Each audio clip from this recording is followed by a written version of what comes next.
Bonjour mesdames et messieurs et bienvenue à le jardin du Marvin, septembre 2015.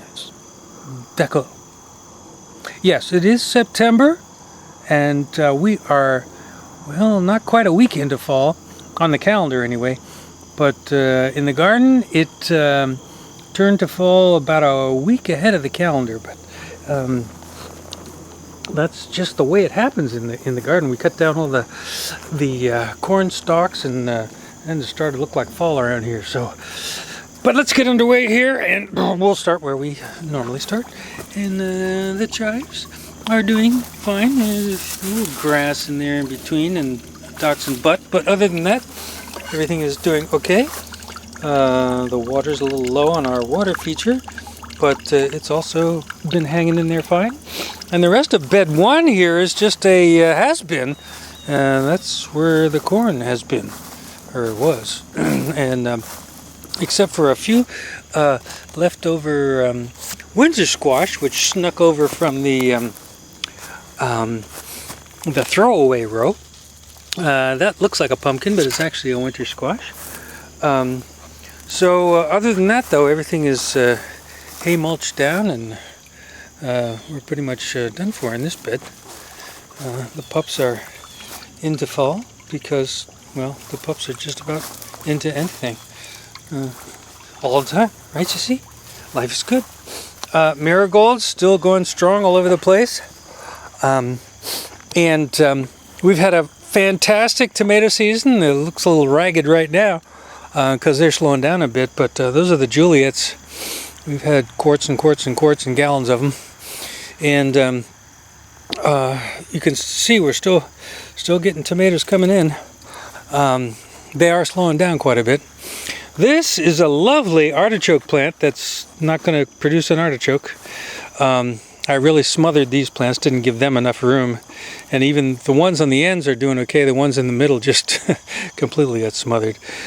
These are orange New Mex peppers, and they have just been unbelievable this year.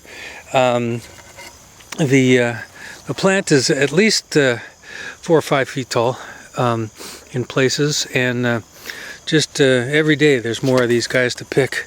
We've frozen them, we've put them in tomato sauce, I think I'm going to string some to try and dry them, but it's a never-ending feast with the orange New Mex peppers.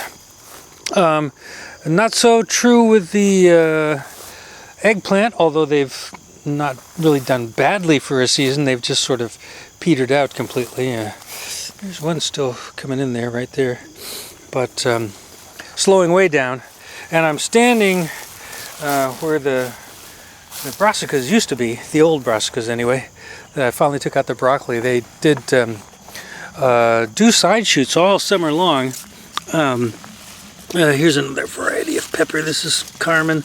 They're also still coming in pretty well, although they are slowing down. And then the final pepper variety are these Goddess, which have also been very nice this season. So can't complain about the peppers. Now, bed number 3 has turned into the fall garden. This is lettuce in this row. I used pelleted seeds, so I didn't really get very good germination, but the good news is I didn't have to thin it all either. And then I've got a couple of kinds of brassicas here. One is a red cauliflower, and the other is, golly, I don't remember what the other one is. What did I get? It must be a cabbage, but it doesn't look like cabbage. It looks like broccoli. Anyway, we'll see. This is a cabbage right here, and then there's some broccoli and some cauliflower all in the same row because they were the seedlings that were started in August. This is spinach, and so far spinach is doing pretty well. I did finally treat for the possibility of a root pest, so maybe that helped. But it's coming in. I just need to thin and use some of it. And these 2 rows are peas, and you can see these peas are blooming, so there is some hope that we'll actually get some fall peas. These guys haven't started blooming yet, but they're looking healthy anyway. And Jesse obviously approves, right, Jesse? Nice peas? Sure. Now, here's an interesting thing. Look at the gorgeous, big, healthy-looking vine. And I don't know what this is. I don't know if it's a pumpkin or a winter squash. And no, we're not going to talk about the fact that pumpkin are winter squash. But so late in the season to have such a healthy vine, it's surprising because lots of times, I mean, my biggest problem with winter squash is stuff like this. Winter squash and pumpkins. And guys like this, these nasty squash bugs. And off camera I might smush them all, but you won't see that because I won't show that. But you can see we've got lots of winter squash in here, but the vines, some of the vines are just, you know, kind of pathetic looking leaves like this. Some of them are looking okay, but it's really an issue trying to keep these vines healthy all summer long. So if there's any seasoned gardeners out there who have figured out how to keep winter squash and pumpkin vines happy, let me know. I'd like to find out. That's a Waltham butternut right there, and you can see there's a pretty nice looking. I don't know for sure. I think that, although it looks like a pumpkin, I think it might be a winter squash, which just crept completely over into the next bed. So we just strolled through bed number 4, and now we're looking at bed number 5. And you'd think there were multiple versions of Jessie around because she keeps showing up, but no, she's just following us around. Now this is the sweet potatoes, and Frankie has really been trying to kill the rodents that have been unfortunately just decimating this sweet potato patch. I don't know if you can see the half-eaten tubers. I'm afraid we might be approaching total loss in that department, but there's nothing I can do about it. I even tried putting out some traps and stuff, but to no avail. So we're going to be lucky if we get any sweet potatoes. And I think it's basically because I didn't put down my little chicken wire protectors, which were so effective in years past. But we'll see what happens. Pretty soon it'll be time to try and harvest them. There's a nice little zucchini still coming in. Summer squash been very slow this year, but we have gotten a fair amount of them coming in. We've had some 8 balls. I don't see any others than that zucchini right now, but we've had crookneck and a few varieties, and not much left in the pole bean department, although the lima beans are still producing, and got some brand new ones coming in.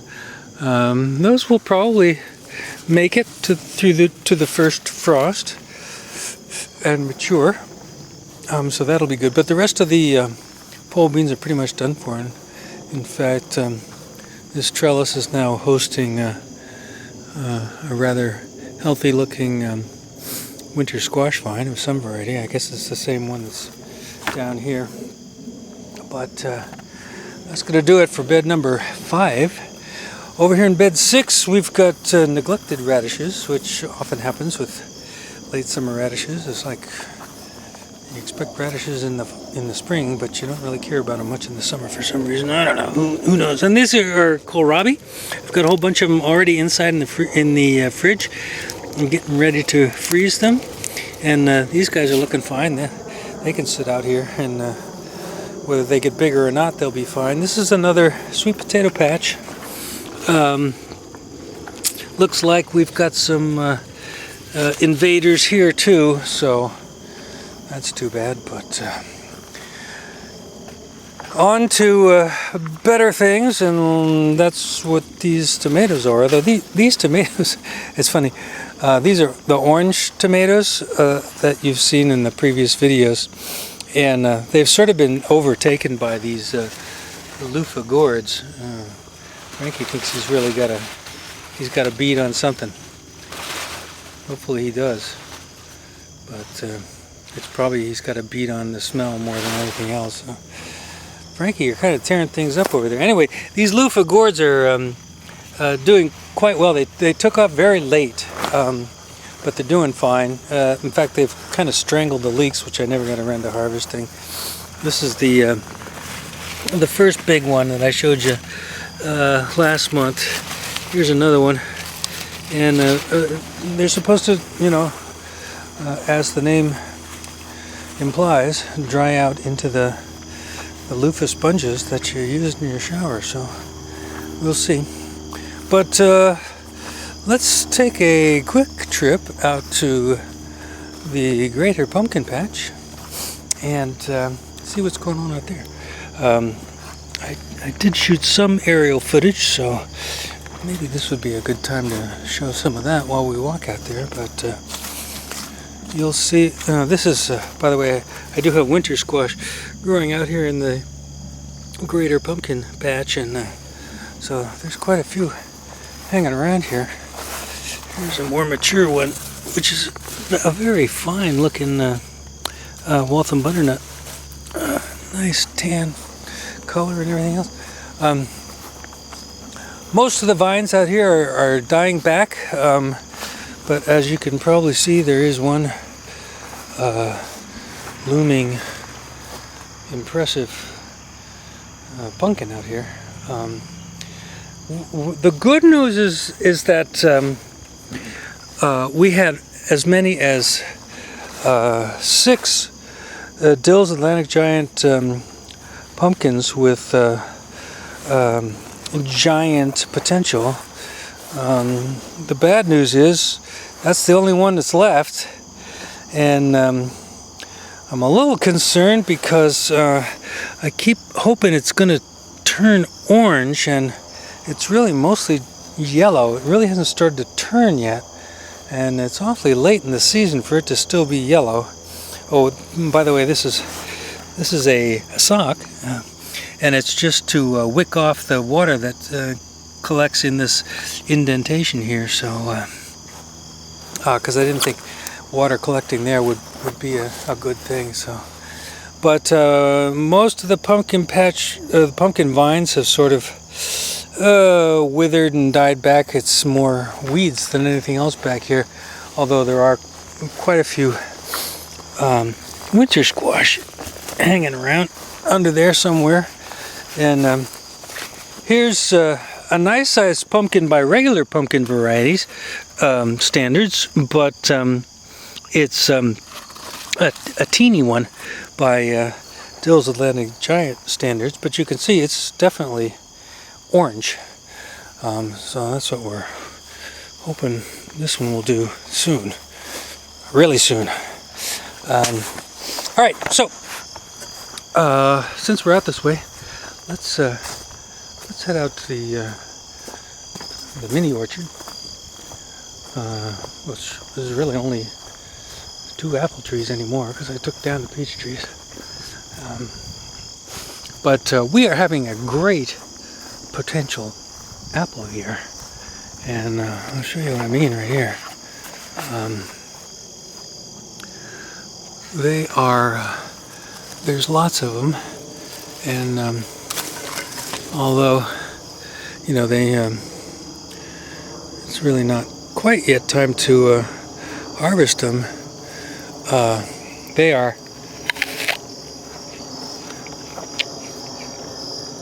very nice. And I'll refrain from taking some more bites because that's so obnoxious when you're shooting a video.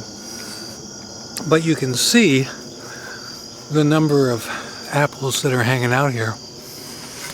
And not only these, which are Red Delicious, but I think I mentioned last month, we have quite a few Granny Smiths now. A lot of them are small, but a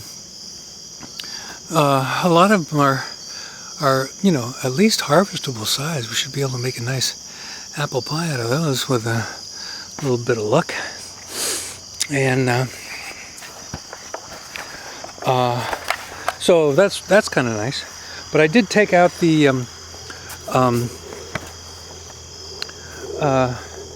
two peach trees because they were not doing well. We got maybe 6 peaches this year.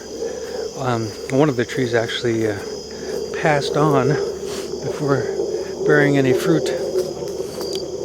And we're not going to go look at the pear tree because although it showed great promise right off the bat, all the pears were gone fairly shortly thereafter. So we're getting nothing out of that. Frankie, did you find any rodents? Did you?